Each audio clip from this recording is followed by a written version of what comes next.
Well, ladies and gentlemen, as of April 2026, the Indian government plans to implement 33%, that's one-third reservation for women in the Lok Sabha and state assemblies by expanding total seats to 850, around that. This amendment targeting the 2029 polls aims to create around 273 reserve seats without reducing the current 543 seats, addressing the current low representation of just about 14% women MPs. This constitutional amendment seeks to correct the historical underrepresentation. For decades, women have been marginalized in political leadership. This bill legally mandates their participation, bridging the gender gap. Representation of women in Indian politics is currently just about at 14% of the Lok Sabha. In many states, it is even lower. So does the government really have the numbers? Let's just break this down. Let's just decode the arithmetic for you. Well, the Constitution Amendment requires a two-third majority.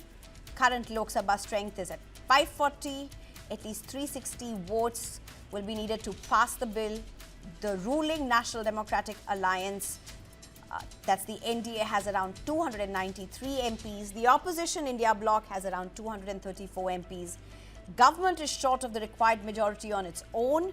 The opposition support is crucial for the passage of three key bills. The government would need 360 votes for the constitutional amendment.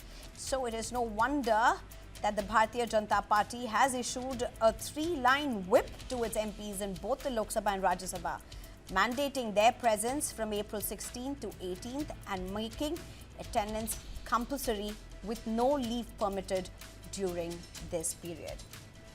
And I'm being joined right now by Ms. Meenakshi Lekhi, who was the former Minister of State for External Affairs. Thank you very much, Ms. Meenakshi Lekhi, for joining us. Crucial days ahead.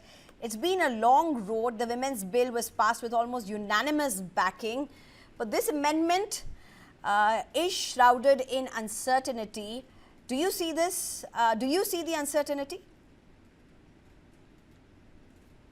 No, I don't think we should hope that there is no uncertainty. This certainly is going to be the law. Whether some people want to go down in the history as opponents or others who want to go down in the history as supporters, irrespective of whatever the stance people take, history will be on the side of the right, and that right is that women deserve to be in the parliament, which has been neglected over a very long period of time. So they have to be in the parliament, and all kind of cajoling and decent conversations around it have happened in the past, but action speaks louder than the words, and it's time to act and enact and take it forward. Well, ma'am, before I get into the politics of it all, and I have to ask you about the politics as well, let's just look at the numbers. You've been in the parliament holding important portfolios in the cabinet. It is very sad to see the kind of representation women have in the parliament. The highest has been relatively very poor, 14%, 16%. Numbers are very, very disappointing. What do you see happen in these coming days in the parliament? I would say that there is always a glass ceiling for women, no matter where they are. But it's sometimes our actions speak louder than the words, and it's time that we act in a manner that there are incapacities and disabilities which are systemic and are created by the system. We need to alter that method of working, and in that alteration, I think the maximum number of women our country has seen, especially from the time of independence till now, has been 16.67%, close to 70%. In the 17th Lok Sabha, in which I was also there. Before that, and even one after that, the number of women has always been dwindling, has always been less. That means all permutation combinations have failed to increase the number of women and representation. So an artificial methodology is adopted till this becomes the norm to run the policy making, to have a better representation, to showcase the right value system for the social upliftment. It is for the society's well-being, and not just for the women. Women make places more cogent and more representative, and I think that's the whole idea.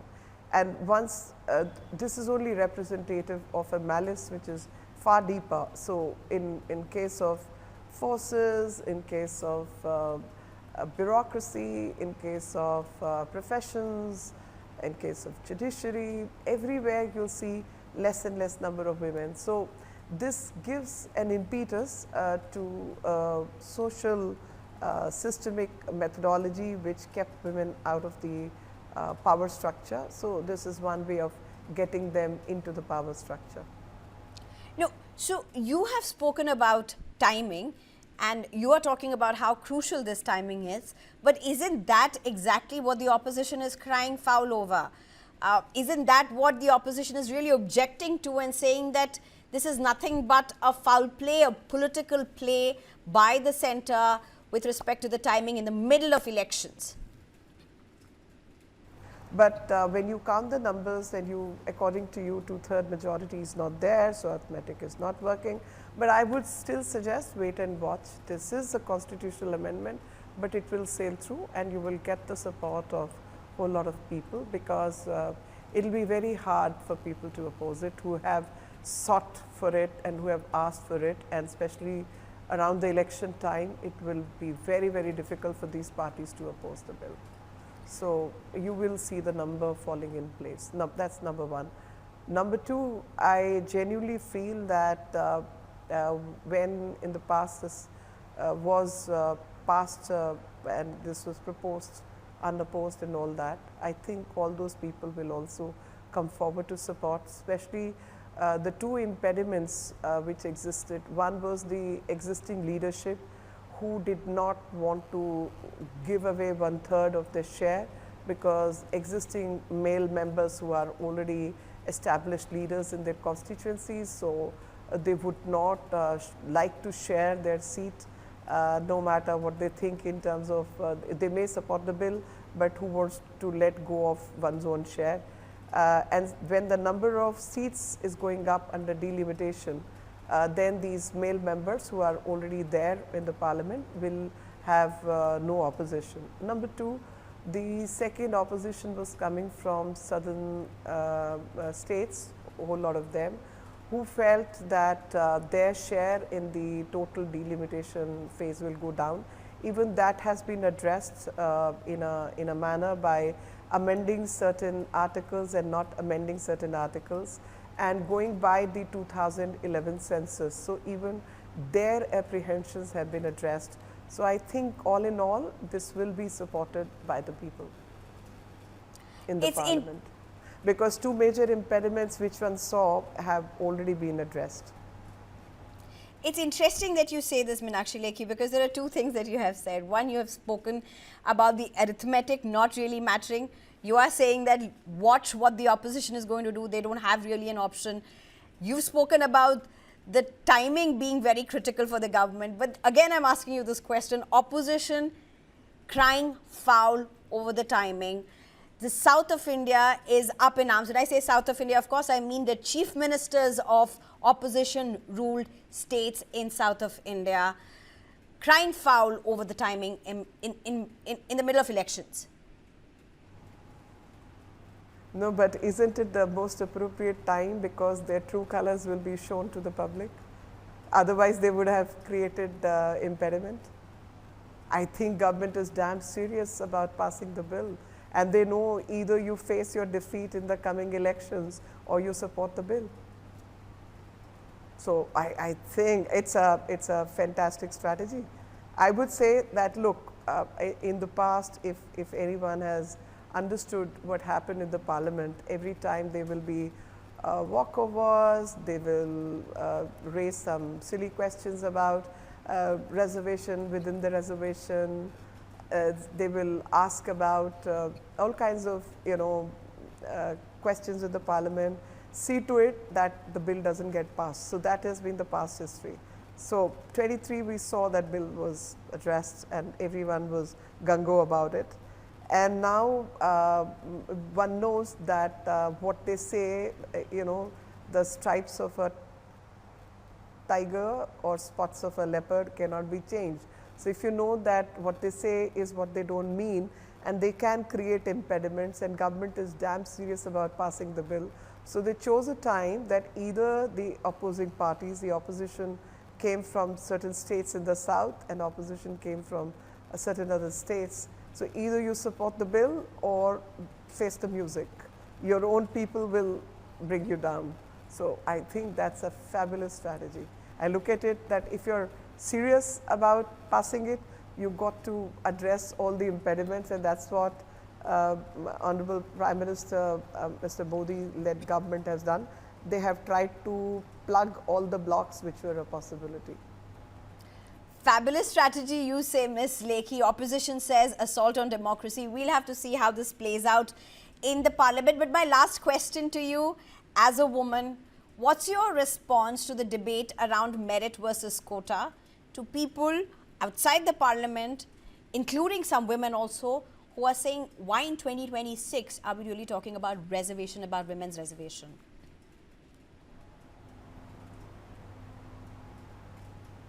No, but why can't there be merit within the quota? And there could be merit in the quota, especially when you are transitioning and you are in a fast forward mode. So a country which is an ancient civilization and gave every bit of position and respect to women, even in the medieval period when the world was in the dark phases. At that time also, this country saw some remarkable women in the form of Rani Abakka, Rani Chennamma, Jhansi Ki Rani, so on and so forth. So ruler class of women existed. Women as brave soldiers fought for the freedom of this country. INA, Rani Jhansi regiment, etc., etc. Neera Arya, who was the intelligence chief of INA. So the point I'm making is this country has seen that, but this country has also seen that the number of women in the parliament and other places did not go up till we have 83rd, 84th Amendment. Then we change the position in local bodies. So local bodies, the performance has been fantastic. Women have started participating. There was a time when we started with the Sarpanch Pati kind of a thing, and people mocked it. There were kind of resistance, but that situation has changed. So position of women who are sarpanches within their own village and family, and now Pati has also started maintaining distances, etc., etc. That transition we have seen. So when we have seen that transition at the grassroots, why should the same transition be not there at the political level? Ideally, there should not have been a need for quota. I am someone who won 2 elections without quota, but I also know the impediments, and the impediments are aplenty, that irrespective of meritorious women end up not getting tickets within the party. So unless the parties are forced to give, they will not give. So at least let's start somewhere, and it is not a permanent solution. The permanent solution is people on merit have to progress, and people on merit have to contest irrespective of gender in their geographies, and not necessarily women should be women versus women and men versus men kind of situation. I don't completely, I'm not in favor of that, but I also know somewhere this glass ceiling that needs to be shaken and broken, and only once you've started and there is a pattern in it, women will make it of their own. Well, thank you very much, Ms. Meenakshi Lekhi, for joining us. Thank you so much for your time. Crucial days ahead indeed. Thank you. Thank you. Well, I'm being joined by Kavita Muralidharan right now, senior journalist from Tamil Nadu. Thank you very much, Kavita. My apologies to you first. I am late in coming to you. Terribly sorry for keeping you waiting so much. Kavita, we just heard Meenakshi Lekhi speak. Yes. She is saying this is a fantastic strategy by the centre. See, before we get to respond to you on that, get a response from you on that of how you see this journalistically, can the government, will the government eventually be able to get through with its numbers? It's obviously falling short. But can the opposition really not go along for a cause like this? Okay. I mean, you mean the women reservation bill, no? Correct. Okay. Yeah. I mean, I still have my own doubts about timing of the bill. I'm all for the bill. I mean, all of us are all for the bill. We need the bill. We need it. I mean, it should have happened like 30 years ago, not today. So if we waited so many years, why can't we wait for another few years? And what is the need to link it with delimitation? That is my only question, Sneha. I have no problem. I mean, I think this is a very important bill. This needs to see the light. But why is the BJP government trying to link it with delimitation? Why can't it have it? I mean, why couldn't it have it last year for the last elections? I mean, even if there are only 10 people, you can still give 33% reservation among the 10 people. So what stopped you from giving it to 543, to among 543 members? Why do you have to wait it to the numbers to increase? That is my first point. And I mean, as you mentioned, I listened to Ms. Meenakshi Lekhi just before this, and she thinks it's a fabulous strategy. Coming from Tamil Nadu, I don't think this strategy will work for the BJP ever again, because we know this really hits Tamil Nadu in a very bad way. Delimitation is going to hit Tamil Nadu in a very bad way. Our representation in terms of percentage is coming down. So, and that is a very important factor. It's like, we are being punished for the progress. We are being punished for investing in health and education and other important factors. So that is also something that I really wanted to speak out of. If BJP thinks that it can kind of, she says people will have to face the music if they are opposing this. But I think BJP will ultimately have to face the music for using a women's reservation bill, as someone pointed out in some social media, like to kind of perform a constitutional ambush, to kind of bring delimitation. The BJP government is using women's reservation bill, and that will have its own consequences. So, what do you think is going to be the highlight of these crucial days in Parliament? I don't Tamil Nadu from Tamil Nadu. I mean, you would have seen what Chief Minister does. I mean, the DMK is going on a protest mode. DMK has asked, people to kind of hoist black flags here. So it is like, and yesterday we saw the Chief Minister clearly said that you'll have to see a DMK of 1950s and 1960s if you push delimitation. So I'm not sure what is going to happen in Parliament. I mean, obviously, I'm not in Delhi, but I hope the numbers don't favor the BJP and this doesn't come through. I hope it has a tough time to bring this bill, because it is, I think it's very motivated, the timing of it, the bill as such. And I think it needs to, I basically think the BJP, the central government, needs to sit along with stakeholders.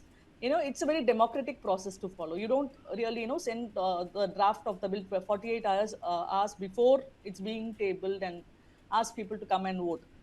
It should have taken the stakeholders into account. It should have had proper discussions and then done something like this. And BJP is, I mean, I've never thought that BJP is a very democratic party, but this should have happened especially when it comes to women's reservation bill. There are so many vibrant women's movements in India.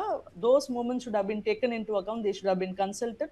That is not happening, and I think I hope this doesn't come through in this form.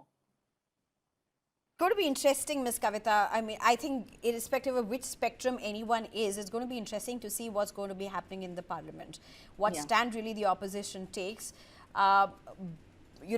With all the political opposition, the political back and forth, the political cacophony that would be happening in the Parliament, I think it'll be interesting to see how that ends.